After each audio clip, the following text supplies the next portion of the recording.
Ever since Black Americans have delineated after the 2024 election, a lot of people have taken a lot of issue with delineation. And we've seen it from all communities.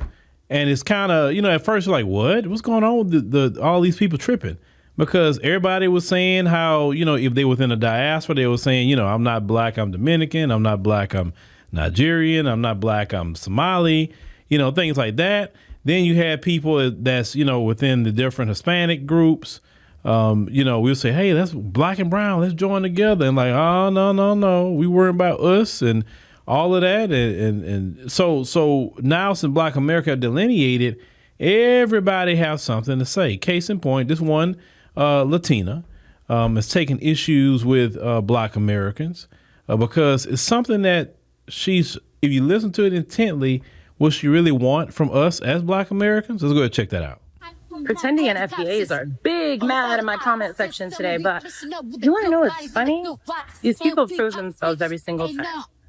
Did anybody see any Pretendian FBAs doing anything or even speaking on Indigenous Peoples Day yesterday? Since they're the original people of this land and whatnot. I didn't think so. But while y'all are over there salivating over your grifting fraud leader, I was out here doing real work and protesting and organizing people against the border czar Tom Homan and the Trump administration. I guess that some of y'all probably either voted for him or just allowed shit to happen.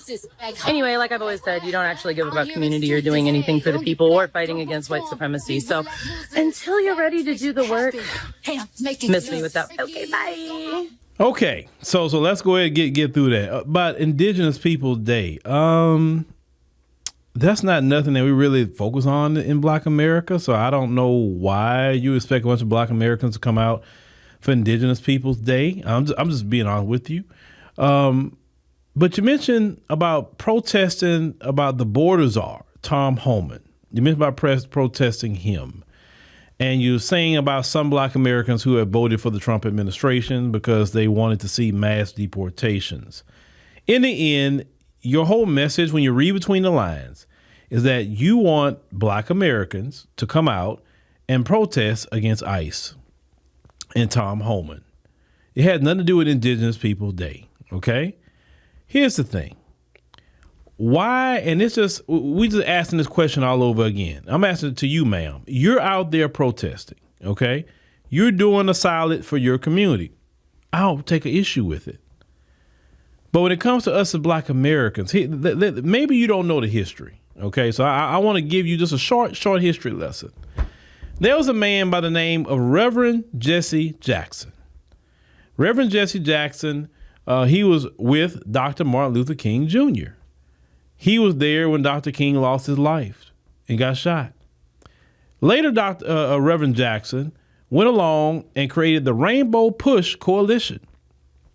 Now, ma'am, the Rainbow Push Coalition and what it wanted to do was fight for civil rights for minorities. Now, who would be considered minorities, right? Minorities would be Black Americans, Latinos, Asians, Arabs, other people from the diaspora, and anybody who was basically non-white. He wanted minorities to join together underneath the Rainbow Push Coalition and to stand against racism, white supremacy. This is what Reverend Jackson wanted. Reverend Jackson and the Rainbow Push Coalition, when they were doing things against Mexicans in particular at the border, they would stand up there protesting and defending Mexican immigrants at the border for the things that Border Patrol was doing to them at the time. Reverend Jackson wanted that. He wanted Black, brown, everybody to be together. But ma'am, in your particular community, your community rejected that premise, okay? They rejected it.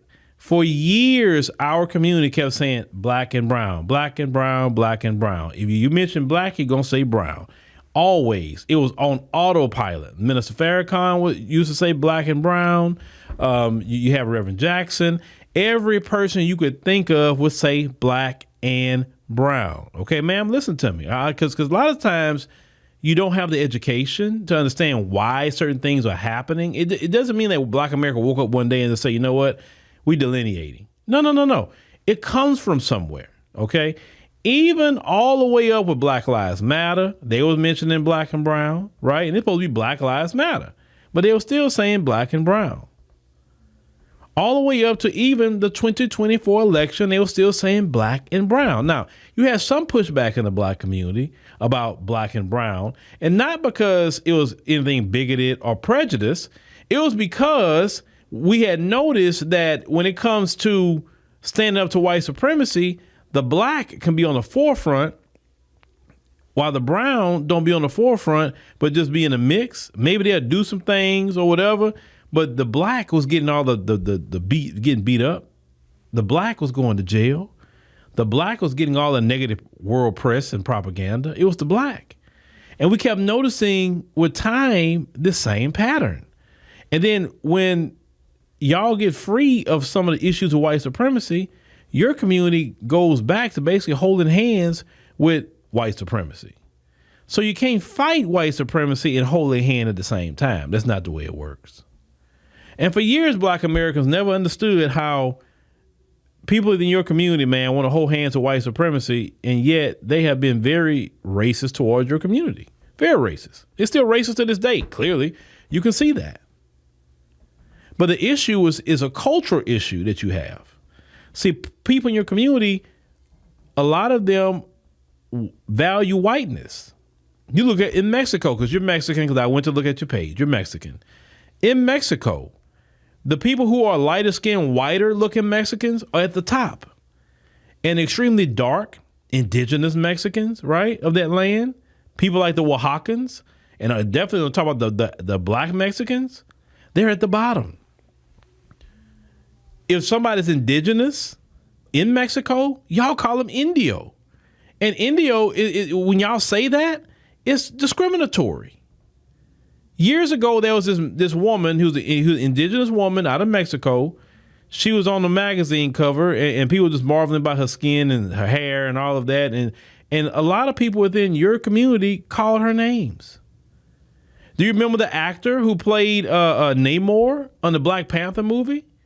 They had people, ma'am, in your community calling him names because he was too dark. So y'all have an issue in Latin America about whiteness. So then you bring that issue up here, and then your community gets over here with the white folk, and then you want to join hands, but you realize in the end these people don't like you. So then, hey, we got these good-hearted black Americans over here that would defend people as minority. They see, marginalized communities, right? And yet you're stuck between the rock and the hard place. You want black people to fight against white supremacy, but you want to hold their hand and because y'all have a appreciation for whiteness in Latin America, but definitely for sure we're talking about Mexico because you're Mexican, ma'am. So with delineation, so you can understand, it's all about we've done enough for everybody. We're not protesting anymore. If we're going to protest, we're going to protest for Black America and Black America only. Because we have tried for decades to join, definitely for sure outside the civil rights movement. Since the late 60s, 70s, 80s, 90s, the early 2000s, 2010s, and even up to the 2020s, several decades to join with the brown, to join with the Asians, to join with all these other supposed to be marginalized communities. And Black America in this dispensation of time have understood the message. So you can't call and try to think of talking down on black people. You're talking about Pretendian. I don't even get involved with that conversation. There were some black people that was here already. Christopher Columbus, even in the Caribbean, talked about the dark black people. I mean, they talked about them. Listen, we were all over the world, okay? I mean, black folks traveled the globe way before Columbus.